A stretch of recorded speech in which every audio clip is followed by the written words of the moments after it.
ডাকসুর সহসভাপতি হিসাবে ছাত্রদল মোহাম্মদ আবিদুল ইসলাম খানকে মনোনীত করেছে। ঢাকা বিশ্ববিদ্যালয়ের কেন্দ্রীয় ছাত্র সংসদ প্যানেলে ছাত্রদল সমর্থিত জিএস সাধারণ সম্পাদক হিসাবে শেখ তানভীর বাড়ি হানিফকে নির্বাচিত করেছে। সহকারী সাধারণ সম্পাদক এজিএস পদে তানভীর আল হাদি মায়েতকে মনোনীত করেছে। সেই সাথে মুক্তিযুদ্ধ গণতান্ত্রিক আন্দোলন বিষয়ক সম্পাদক হিসাবে আরিফুল ইসলামকে ছাত্রদল মনোনীত করেছে।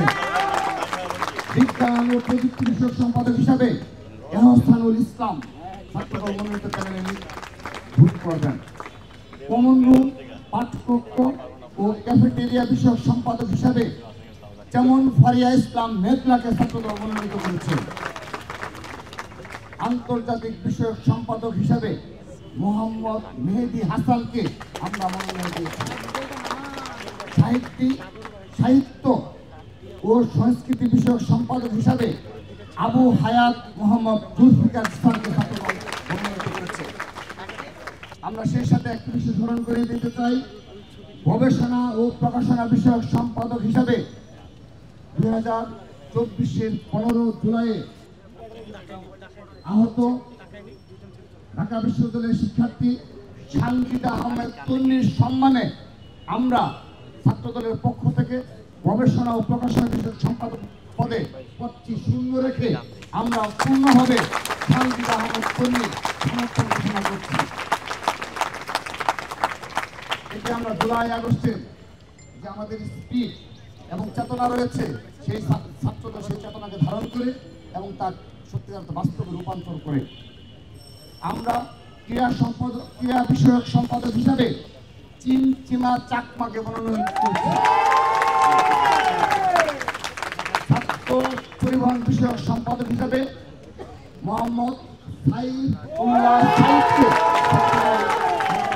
করেছে।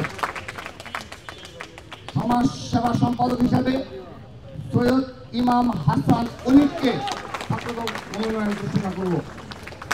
ক্যারিয়ার উন্নয়ন বিষয়ক সম্পাদক হিসাবে আমরা মোহাম্মদ আরকানুল ইসলাম রূপককে ছাত্রদলের পক্ষ থেকে মনোনীত করেছি।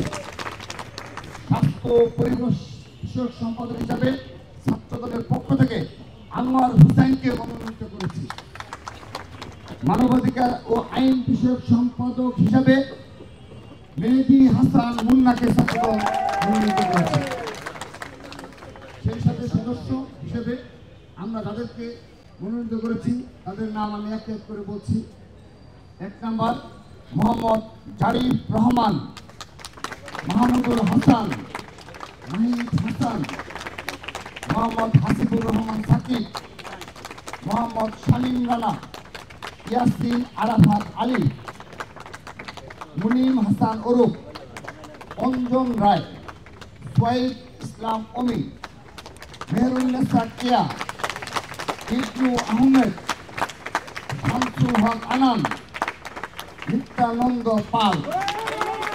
এই হলো আমাদের ডাকসুর প্যানেল।